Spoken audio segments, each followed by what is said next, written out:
They say hospitals are where people heal, but for me, it became the place where everything shattered. I was still in my scrubs, stitches tight in my side, when my father barged in. His words weren't concerned or caring. "Pay rent or get out," he barked, his voice slicing through the sterile air. I whispered, "No." And before I could even flinch, he slapped me so hard I fell off the bed. Pain burst through my ribs, blood pooled in my mouth.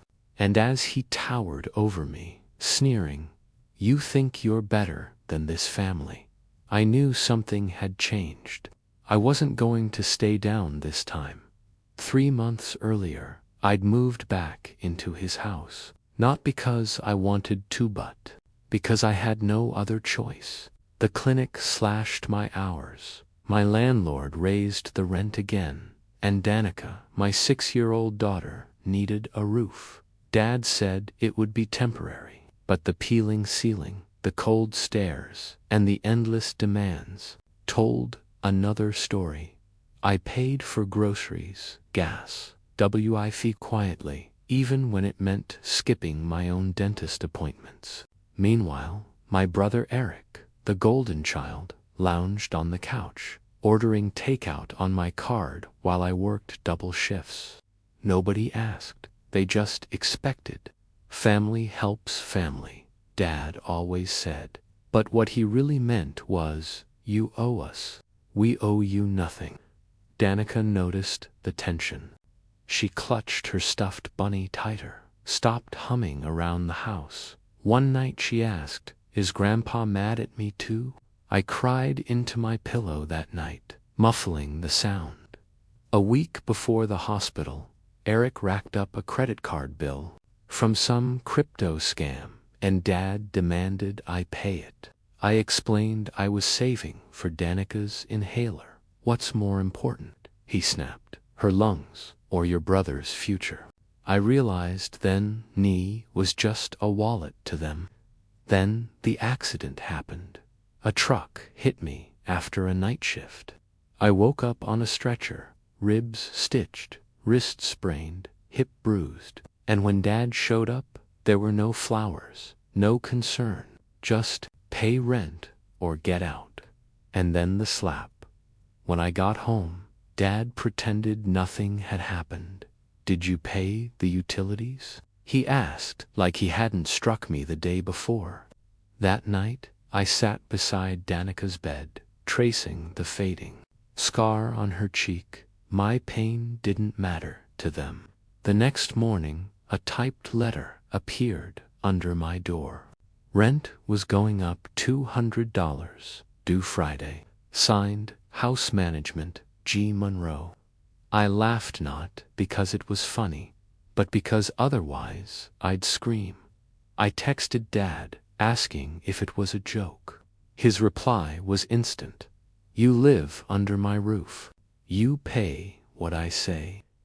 2 days later, Eric knocked on my door, asking for help with car insurance for a car that hadn't moved in weeks. That night, Danica whispered, "Why is Grandpa only nice when you give him money?"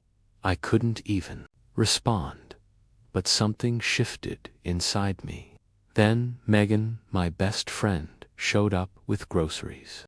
When I broke down and told her everything, she handed me a key. "Your mom left you something," she said.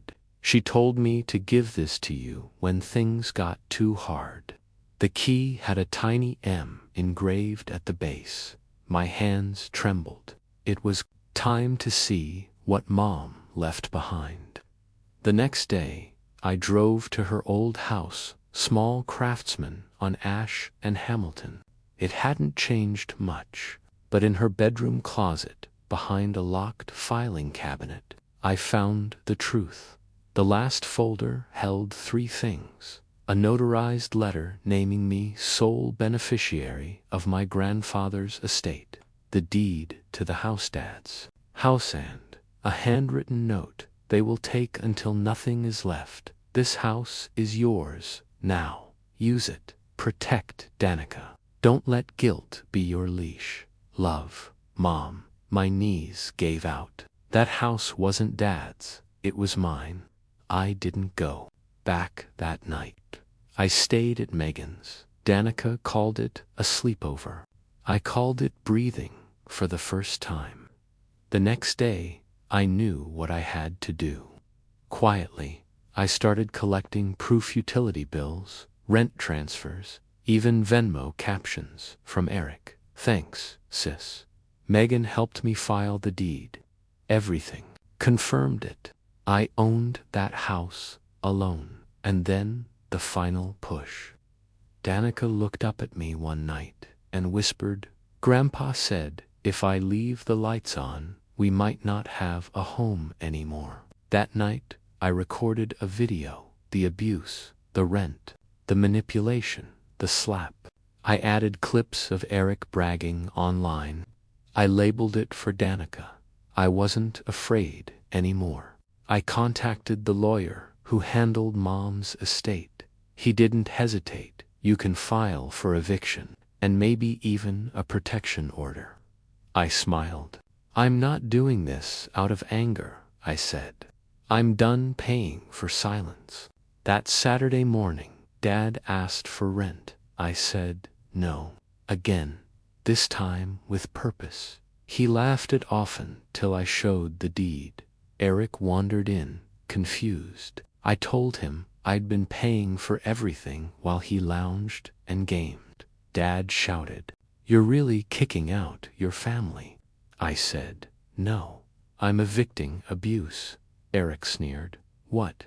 You think you're a hero? No, I said, just someone finally locking the door. That Monday, the eviction notice arrived. Certified, legal, final. Dad raged. Eric threatened.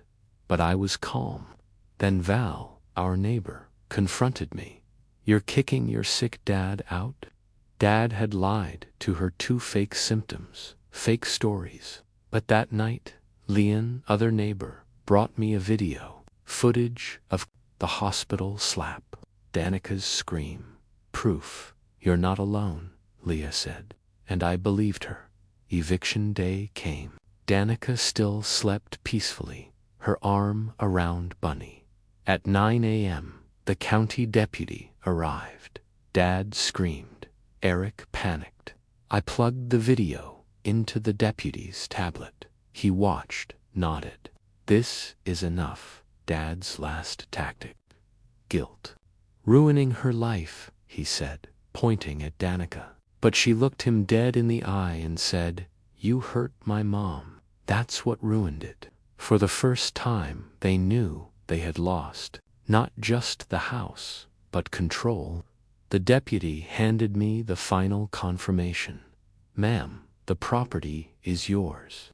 Eric dropped his bag. Dad muttered, You'll regret this. I replied, No, I regret letting it go on this long. We moved 2 weeks later. The house was mine, but I didn't want it. Too many ghosts. I sold it, bought a cozy rental with lavender bushes. Danica picked the room with the sunrise window. She painted it sky blue. She slept deeply now, peacefully. I started therapy. I let go of shame.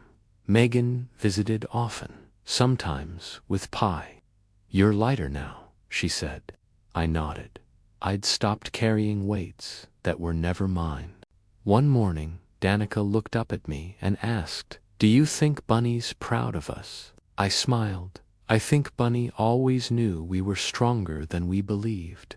And as we stood on our new porch, hand in hand, the breeze gentle, the sky soft, I realized we weren't surviving anymore. We were living.